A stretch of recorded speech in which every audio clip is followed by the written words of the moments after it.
Friends, ಈಗ Charmadi ಘಾಟ್ಗೆ entry. Dharmasthala ಕಡೆಯಿಂದ ಚಾರ್ಮಡಿ ಘಾಟ್ಗೆ ಹೋಗ್ತಾ ಇದ್ದೀವಿ. ವೆದರ್ ಫುಲ್ ಕೋಲ್ಡ್ ಇದೆ. ನೋಡಿ ಹೆಂಗಿದೆ ವೆದರ್. ಫುಲ್ ಮಳೆ ಏನಿಲ್ಲ, ಬಟ್ ಫುಲ್ ಕ್ಲೌಡಿ ಕ್ಲೈಮೇಟು, ಎಲ್ಲ ಗ್ರೀನ್ರಿ ಇದೆ. ಇದು ಡೇಟ್ ಬಂದು June 23rd. Okay, but cloudy climate ಇದೆ. ಮಧ್ಯಾಹ್ನ 3 ಗಂಟೆ ಆಗಿದೆ. ಮಳೆ ಬರೋ ಚಾನ್ಸ್ ಇದೆ. ಸಂಜೆ ಟೈಮ್ ಬರ್ಬೋದು. ಮಧ್ಯಾಹ್ನ ಆಗಿರೋದ್ರಿಂದ ಅಷ್ಟು ಜಾಮ್ ಇಲ್ಲ. ಚಾರ್ಮಡಿ ಘಾಟಲ್ಲಿ ಡ್ರೈವ್ ಮಾಡೋಕ್ಕೆ ಒಂಥರ ಮಜಾ. ಬೈಕ್ ಆಗಲಿ, ಕಾರ್ ಆಗಲಿ. ನೋಡಿ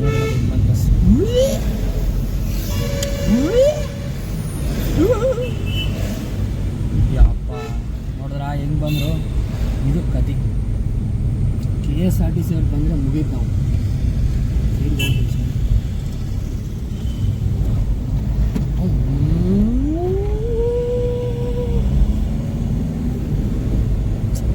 ಸಖತ್ ಮಜಾ ಗುರು ಹೊಡೆಯೋಕ್ಕೆ. ಬೈಕರ್ಸ್ಗಂತೂ ಸ್ವರ್ಗ ಹೇಳ್ತೀನಲ್ಲ. ಶಿರಾಡಿ ಘಾಟ್ ಅಂದರೆ ನಿಮಗೆಲ್ಲ ಫುಲ್ ವೈಡ್ ರೋಡ್ ಸಿಗುತ್ತೆ. ಆಲ್ರೆಡಿ ಹೇಳ್ದಂಗೆ ಅಲ್ಲಿ ಈ ಥರ ಮಜಾ ಬರಲ್ಲ. But safety wise it's good. ಸ್ವಲ್ಪ ಥ್ರಿಲ್ಲಿಂಗ್ ಎಕ್ಸ್ಪೀರಿಯನ್ಸ್ ಬೇಕು, ಯೂತ್ ಸಿಗಲ್ಲ ಅಂದರೆ ಇಲ್ಲೇ ಬರಬೇಕು. ನೋಡಿ hairpin bend. Camera click ಮಾಡ. ಕ್ಯಾಮ್ರಾ ಎಲ್ಲಿ ಹಿಡಿಯೋದು ಅಲ್ಲ, ಏರ್ ಪಿನ್ ಬೆಂಡ್ ತೋರಿಸ್ಬೇಕು ಕ್ಯಾಮ್ರಾಮ್ಯಾನ್ ಅವರೇ. ನೀವು ಏನಕ್ಕೆ ನಾವು ಘಾಟಿಗೆ ಬಂದಿರೋದು ಒಳ್ಳೆ ಶೂಟ್ ಮಾಡಿಲ್ಲ ಅಂದರೆ. ಇದು ನೋಡಿ, ಮುಂದೆ ಒಂದು ಏರ್ ಪಿನ್ ಬೆಂಡ್ ಬರುತ್ತೆ ನೋಡಿ. ಬೈಕರ್ಸ್ ಎಲ್ಲ ಹೋಗ್ತಾರೆ.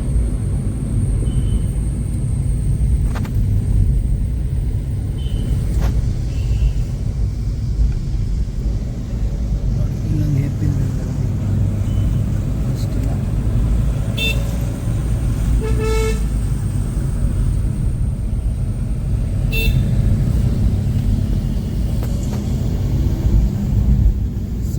ನಾವು ಬೆಟ್ಟ ಏರ್ತಾ ಇರೋದಷ್ಟೇ.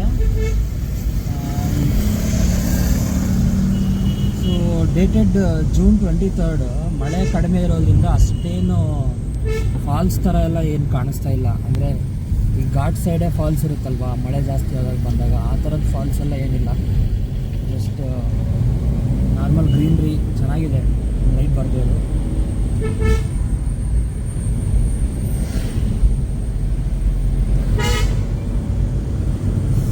ನೀವು ಚಾರ್ಮಡಿ ಘಾಟಿಗೆ ಬಂದಿದ್ದರೆ ನಿಮ್ಗೆ ಹೆಂಗೆ ಅನಿಸ್ತು ಅಂತ ಕಮೆಂಟ್ ಮಾಡಿ. ಮತ್ತು ಈ ರೂಟಲ್ಲಿ ಅಂದರೆ ನಾವು ಧರ್ಮಸ್ಥಳದಿಂದ ಚಾರ್ಮಡಿ ಘಾಟ್ ಮೂಲಕ ಹೋಗ್ತಾ ಇರೋದು. ಏನಾದರೂ ಪ್ಲೇಸಸ್ ನೋಡೋಕ್ಕಿದೆಯಾ ಕಮೆಂಟ್ ಬಾಕ್ಸಲ್ಲಿ ಕಮೆಂಟ್ ಮಾಡಿ. ನೋಡಿ ಇಲ್ಲಿ ಮುಂದೆ ಬೈಕರ್ಸ್ ಹೋಗ್ತಿದ್ದಾರೆ. ಬರೀ ಮೇನ್ ರೈಡರ್ ಅಷ್ಟೇ ಹೆಲ್ಮೆಟ್ ಹಾಕಿರೋದು. ಇಬ್ಬರು ಪಿಲಿಯನ್ ರೈಡರ್ಸ್ ಹೆಲ್ಮೆಟ್ ಹಾಕಿಲ್ಲ. Safety wise it's not a good. ತಪ್ಪಿ ಮೊದಲೇ ಬೈಕ್ ಅಲ್ವಾ, ಸ್ವಲ್ಪ ಜರಿದ್ರೂ ಕೂಡ ಕಷ್ಟನೇ. ಸೀದಾ ಹೆಡ್ ಇಂಜುರಿ ಆಗಿಬಿಡುತ್ತೆ.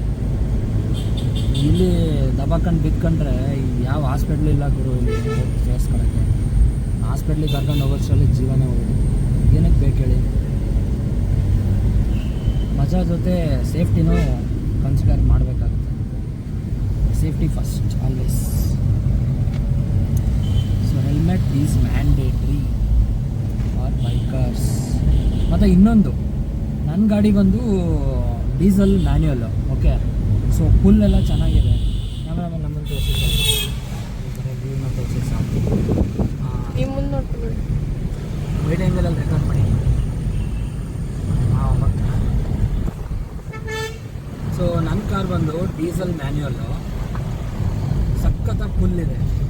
ಅಕಸ್ಮಾತ್ ನೀವೇನಾದ್ರೂ ಆಟೋಮೆಟಿಕ್ ಕಾರ್ಸ್ ಎಲ್ಲ ತೊಗೊಂಬಂದರೆ ಸ್ವಲ್ಪ ಕಷ್ಟ ಆಗ್ಬೋದು. ಯಾಕಂದರೆ ಲ್ಯಾಗ್ ಇರುತ್ತೆ ಅದು ಪೆಟ್ರೋಲು.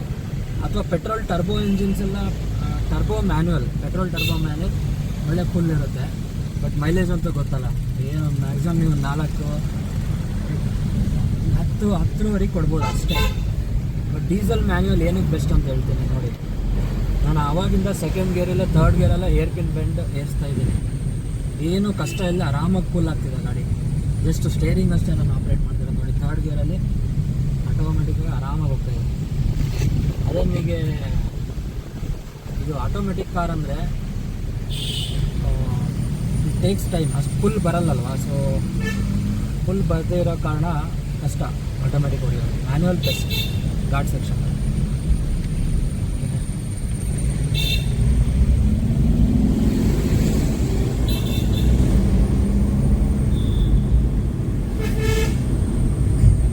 ಡೀಸೆಲ್ ಆದರೆ ನಿಮ್ಗೆ ಒಳ್ಳೆ ಮೈಲೇಜು, ಒಳ್ಳೆ ಪುಲ್ಲು, ಹೊಡಿಯೋಕೆ ಒಳ್ಳೆ ಮಜಾ ಎಲ್ಲ ಬರುತ್ತೆ.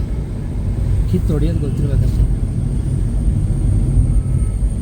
ಅವಾಗಿಂದ ಗುರು ನಾನು ಸೆಕೆಂಡ್ ಗೇರ್ಗೆ ಹಾಕೇ ಇಲ್ಲ, ಥರ್ಡ್ ಗೇರಲ್ಲೇ ಜಸ್ತಿರೋದು ಗಾಡಿ.